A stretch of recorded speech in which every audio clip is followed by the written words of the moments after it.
So my name is Chris O'Donnell, so I'm with Cisco. I'm part of the Customer Experiences organization, formerly known as Advanced Services. So I've been doing Wi-Fi with them for the past little over 5 years. And I've been fortunate to being part of Cisco. I got, like much of you, how many people here actually attend Cisco Live? Pretty decent amount. I know I've seen some of you guys come and visit me at the NOC. But so I, just like you guys, I was an attendee, and I was always wondering, how do they set this network up? What do they do behind the scenes? I was always curious. So I had the luxury of being chosen to be part of the NOC team, so I've been able to do that since 2015. And that's what I'm going to talk to you guys about a little bit. Some key takeaways, some lessons learned that we had going through and doing this event. Sorry. So pretty much this is the ask. When we come in, we don't have a year of planning to do. So we have day jobs. We do customer work. So when we come up, it's like, hey, can you come in and do the network for us? And we only do the US show. So we have multiple Cisco Lives, as you guys know. But we only do the US show. So I think Lumberg kind of sums it up. But this is pretty much what it is. And it's getting more ridiculous year after year because a lot of these venues are backing conference, and we're taking over. We're coming in, someone else is moving out. So it's getting to be more of a challenge. Customer requirements, know your audience, right? So I always looked at these Cisco Lives as, this is like a stadium deployment, but just with tech uber geeks like yourselves that really want to test the network. So that's why I look at this and say, the stadium people, I think they're more focused on getting their beverages to their seats. As you can see in this keynote, those are not little lights in the seats. Those are everyone using their phones to access the network. So definitely knowing your audience and planning for that is key. So event phases, so we do have multiple phases we go through. So let's get into the planning, staging, and design. This is our network topology from San Diego. A lot of moving parts, a lot of things that we're doing here. So we had multiple hotels that we took over. We were using Meraki and the Hyatt at Hilton. And we also had an SDA, a full SDA fabric wireless with 9800s, our new Catalyst 9800s, running all of the Marriott, which was our ITM conference. So talk about Chuck kind of putting it all in there as, hey, I'm gonna have my friends use you guys' network. But just to highlight here, on the top left-hand corner, that's pretty much our wireless distribution block there. So we had some 9800s, 8540s, and we'll talk a little bit about the network, actual network breakdown. So some of the things we do before, we do a lot of our staging in the labs. So this is kind of a key thing. We want to make sure that there's proper planning. It's definitely something that if you don't have a plan coming into this event, things can go awry pretty quickly. So making sure that you document everything, so where every AP is going to go, how it's angled, so on and so forth, needs to be done. We need to determine if we're doing a CapWAP migration deployment or we're doing an AP on the poles. So you guys have probably been out there when there's these temporary APs out there. Depending on the venue, that switches. So like this year, we're going back to Vegas, we have house. In Orlando, we did all poles. So we have to plan for that because everything has to be staged. 800 plus APs have to be staged in-house before they ship. That's the plan. Sometimes it works, sometimes it doesn't. Test everything. Your WLAN connectivity, we have to give out credentials to people that are actually using the Wi-Fi. So if you have scanning devices, they pre-provision all that stuff. So make sure everything works.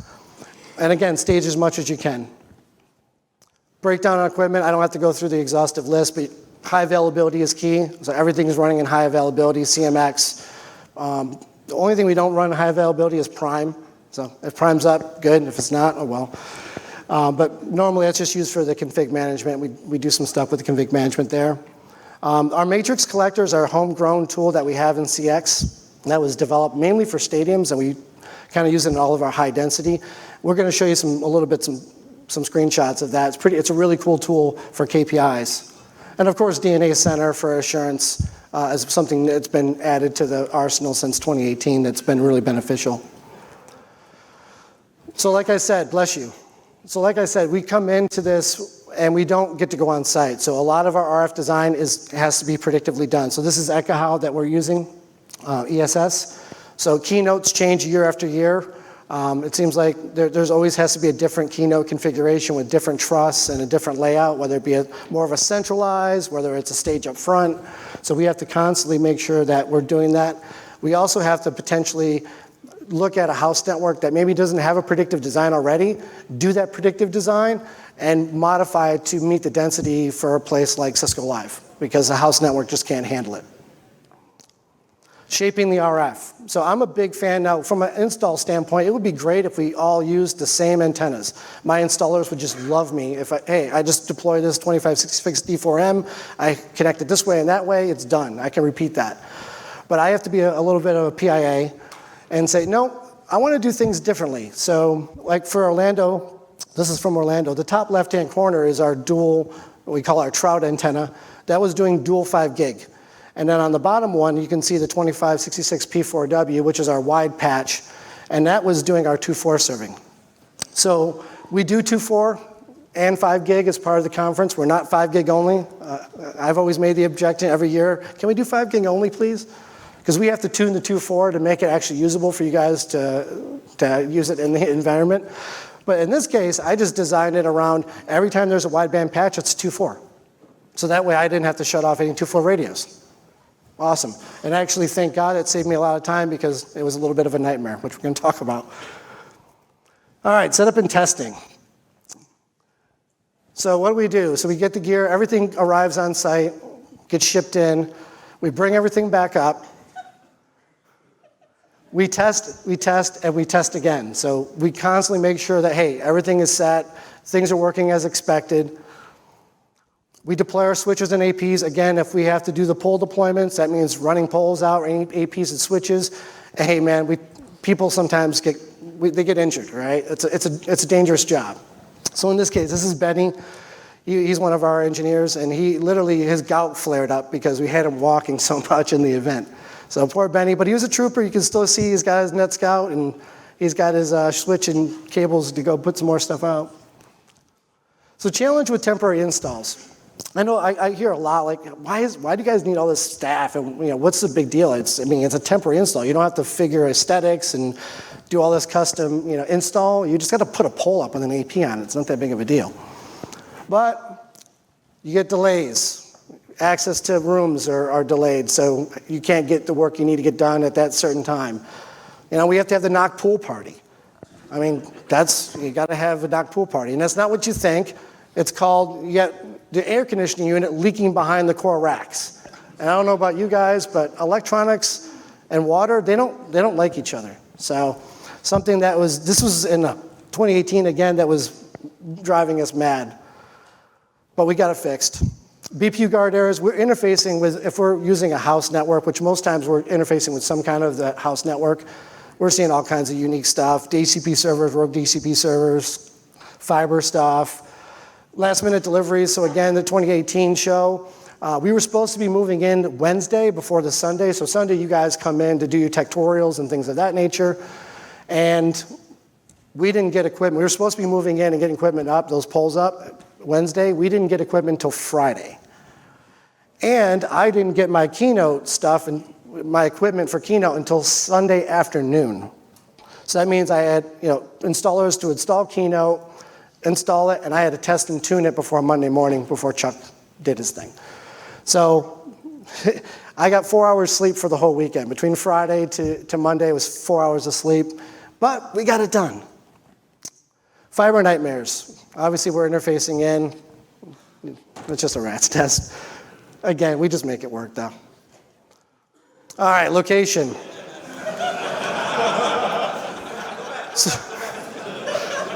I love this meme. Sorry. There you go. So we do leverage CMX a lot. So we do a lot with location. So these venues are so big. And I know when I was an attendee, I was like, I had to go to this breakout session, which was on this, God knows what area of Mandalay Bay, convention center, and trying to figure out how to get there was always an issue. So we do a lot now with wayfinding. Now this is RSSI-based location, so we're not doing any BLE, RTLS, no hyperlocation. We are using fast locate, so that's one thing that it's not just probe RSSI. And it works pretty good. It's not perfect, but it gets you to where you need to be to meet up with your friend, to go grab some beers in the World of Solutions reception. Obviously, that's important. We do the step counter as well, which is always interesting because we always normally see some of our staff that are up in the leaderboard. Nobody's ever won it from our staff, but we're still working on that. But this is an important thing. So this is why we have multiple CMX servers running, the high availability and everything else, because it's become very popular. Open roaming. So normally we have a traditional pre-shared key SSID that you guys connect to when you come into the venue. But now last year we deployed this thing called an open roaming concept, which is just hotspot. It's a modified hotspot 2.0. So the great thing about this is, and as a wireless engineer, it's like I have run two SSIDs, one for 2.4 and one for 5 gig. And I'm hoping everyone's going to choose the right choice and just go to the hashtag clues SSID, the main SSID. The hash, underscore 2.4 should be enough to say don't go there if you don't have to. But with the open roaming, we can push this through a profile now through the events app. So that way we don't have to rely, we're taking that decision away. So when people come in, they just connect, and it's 802.1x. We can now rely on FT for fast roaming, so it's actually a better experience. We don't have to four-way handshake all the time. So this is great. And we've seen about half of the attendees using this throughout the whole deployment. And I think going forward, we're just continuing to roll this out, and eventually we'll say no more PSK. Just use this. So some of the key takeaways. So for poll deployment, going back to that Orlando last-minute delivery, we had people still deploying access points Sunday, and we had people actually and their tectorials and things of that nature using the network. So what we were finding was, because we did best practices, we did our WLAN starting at 17, so it didn't advertise in the default AP group, but all the APs, and of course these APs, we didn't get all APs staged, so these are APs that have not been pre-staged, so they didn't know to go to appropriate AP group. So we're not servicing SSIDs. So people are complaining, I can't see the hashtag clues. And trust me, every time you guys complain and go to the help desk, that bubbles up back to our NOC and be like, what's going on? Why is the wireless not working? Well, because they're literally just standing up APs.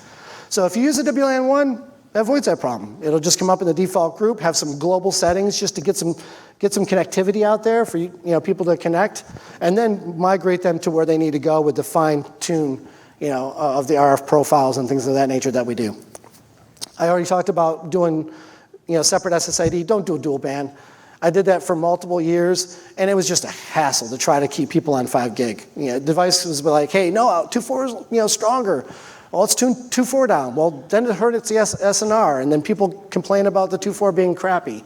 So at this point, that's why we just stick to separate SSIDs, and eventually we'll just turn 2.4 off eventually.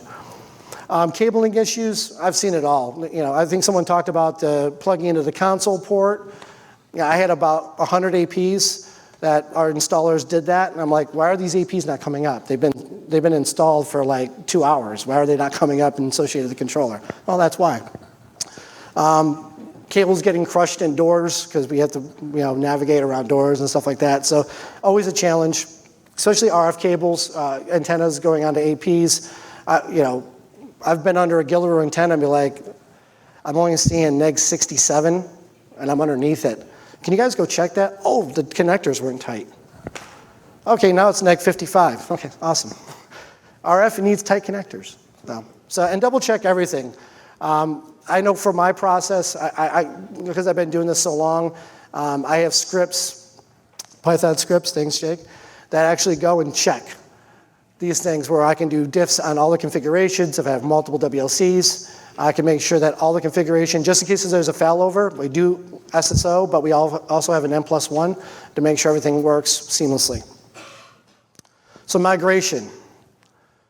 So having a move-in schedule, it's key. You're gonna coordinate this with the house. I think this tweet from Raul in 2017, this is when we actually did a densification for this customer, and we got rid of the poles, and people panicked. Where's Wi-Fi? Wi-Fi's not here anymore. It's dead. And it's just, no, it's all house APs. And against our recommendation, this customer actually put the antennas above the ceiling. So that's why you can't see anything.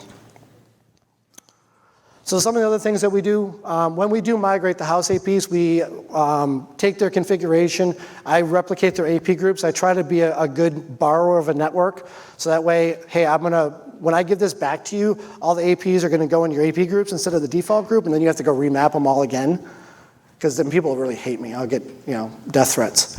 So this way, I just replicate their AP groups, and I use my own RF profiles. So I can tune it the way I need for the event.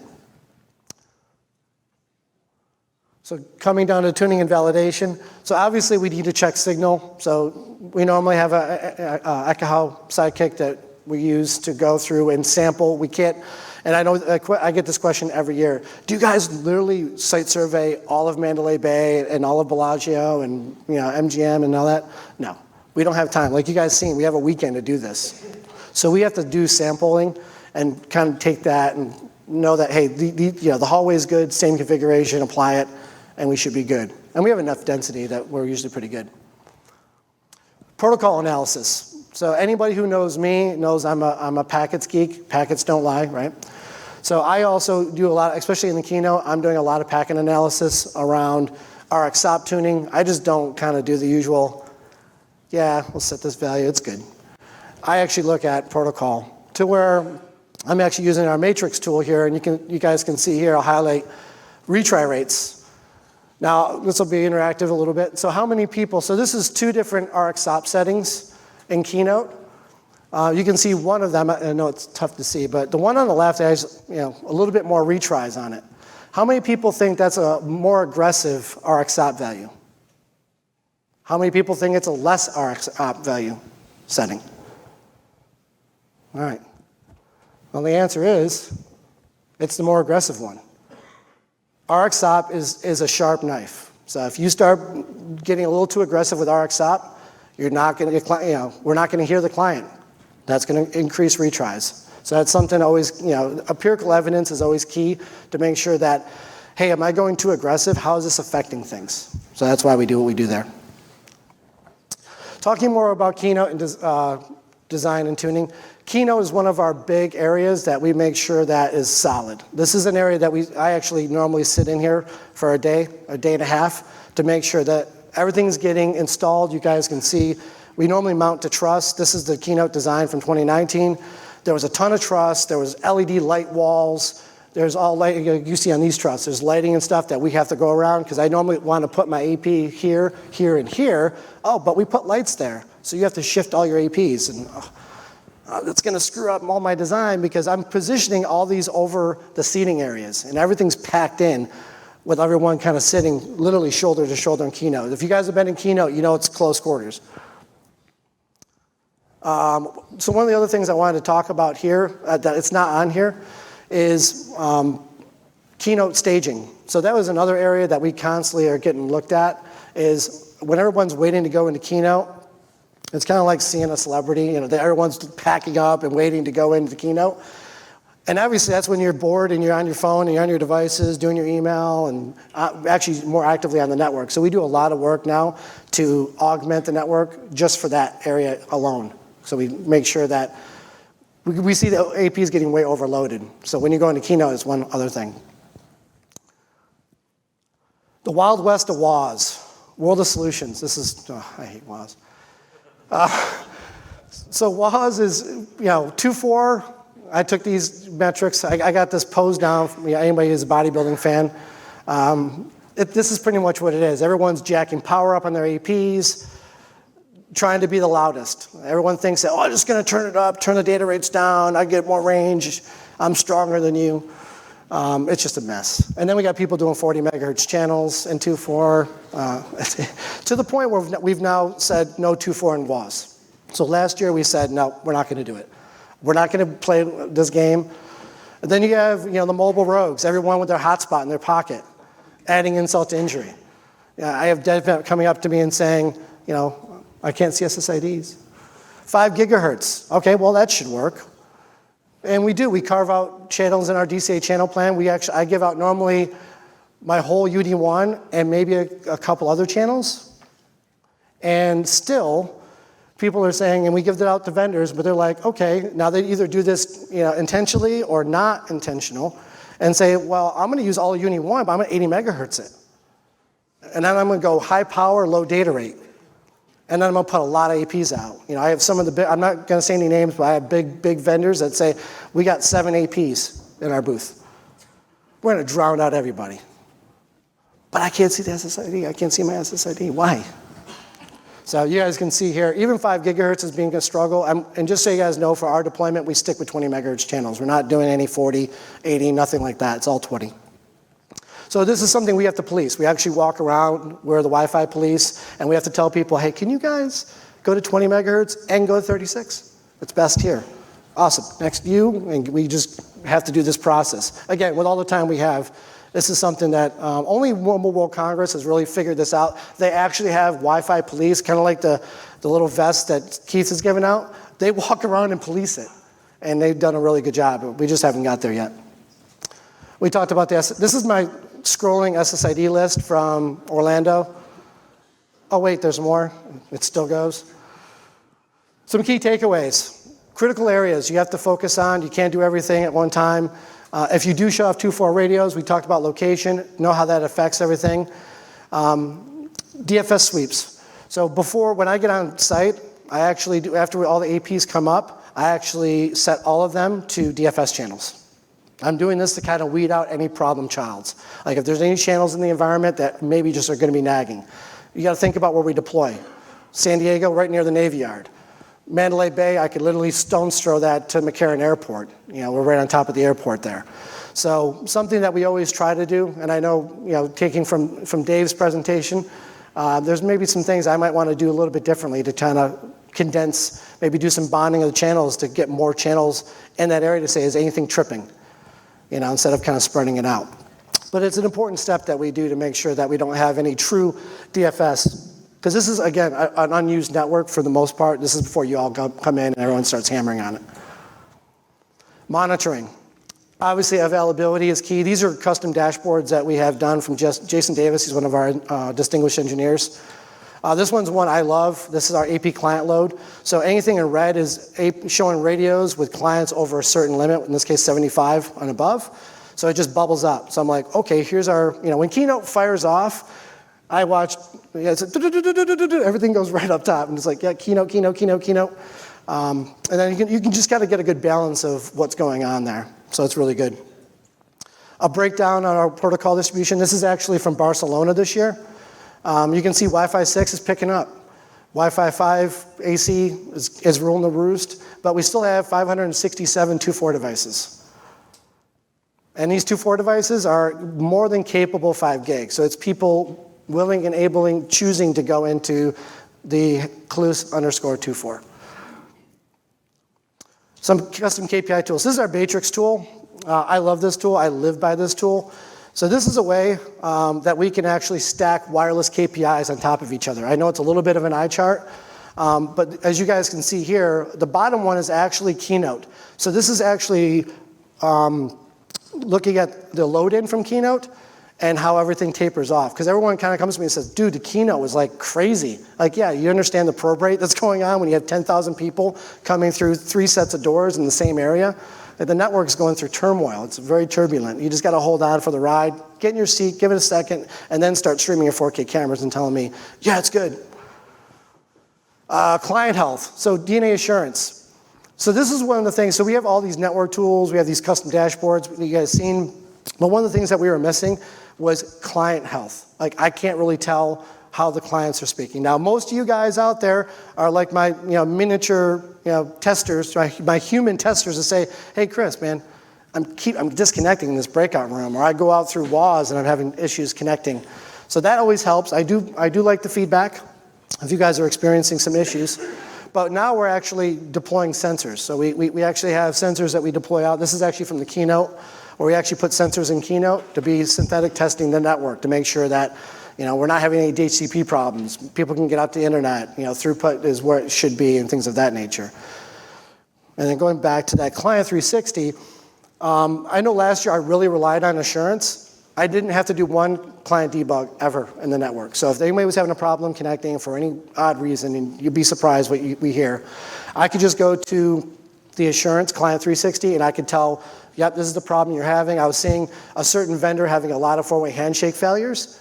And I told him, and it just happened to be one of my architects that worked with me. I just had him go to the open roaming SSID, it went away. We just took away four-way handshake. Just go do FT and you're good.